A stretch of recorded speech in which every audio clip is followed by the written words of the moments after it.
राष्ट्र निर्माण की चुनौतियों में आगे आ रहा जो है भारत की आज़ादी के बाद में जो प्रमुख विषय हैं, उसके बाद में जो है हमारा विभाजन किस तरह से हुआ, उस विभाजन में क्या क्या दंश हमारे लोगों ने झेला, उसके बारे में भारत का एकीकरण किस तरह से हुआ, उसके बारे में हम बात करेंगे। तो जैसा कि हमने बात की कि स्वतंत्र भारत के जो गृहमंत्री थे सरदार पटेल, उन्होंने जो है भारत के एकीकरण में मुख्य भूमिका निभाई, जिन्हें हम लौह पुरुष के नाम से भी जानते हैं। जब भारत आजाद हुआ उस समय की हम बात करें तो ब्रिटिश इंडिया के अंतर्गत भारत को टुकड़ों में बटा हुआ।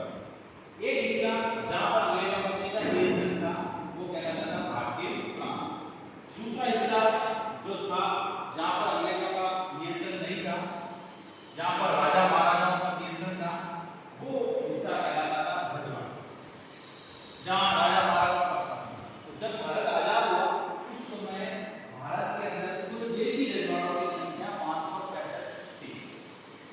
जब भारत आजाद हुआ तब अंग्रेजों ने उनके सामने ये बात रखी कि ये जो रजवाड़े हैं ये अपनी इच्छा अनुसार जिस भी देश में सम्मिलित होना चाहते हैं वो सम्मिलित हो सकते हैं या स्वतंत्र रह सकते हैं।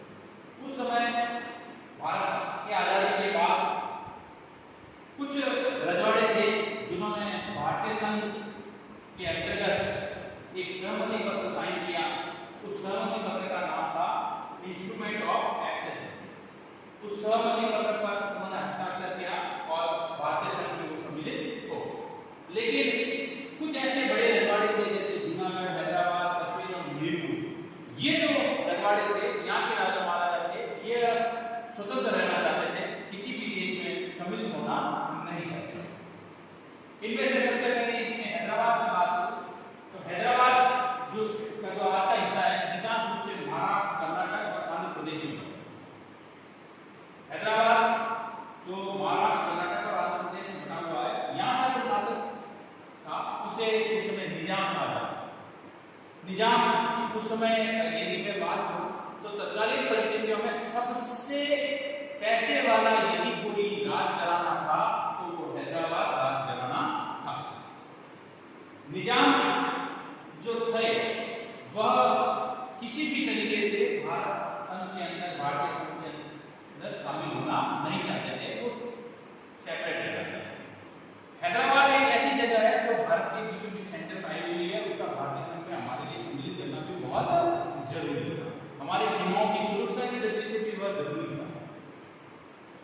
उस समय 1948 के आसपास हैदराबाद का कुछ हिस्सा तेलंगाना में आता है। वहां के किसान हैदराबाद के निजाम से दुखी थे क्योंकि हैदराबाद के निजाम द्वारा उन किसानों के ऊपर लगातार रूप से अत्याचार किए जा रहे थे।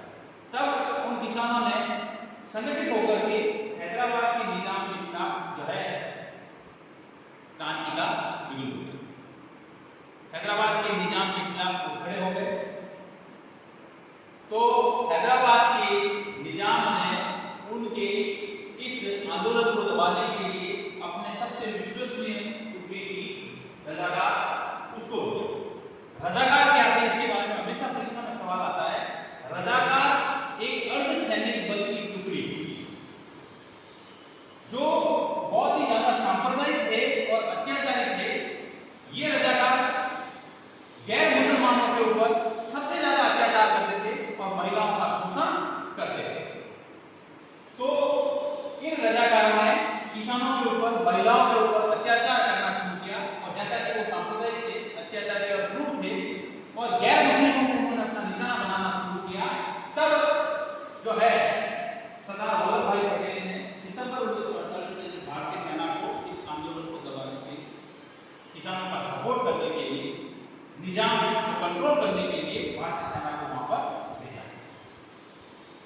इस बात से निजाम बैकफुट पे चले गए और उन्होंने जो है इस हैदराबाद जो रजवाड़ा था, जो राजघराना था, उसको भारतीय संघ में सम्मिलित कर लिया गया। इसके साथ ही साथ मणिपुर की यदि मैं बात करूं तो मणिपुर के तत्कालीन राजा थे महाराजा भोजचंद्र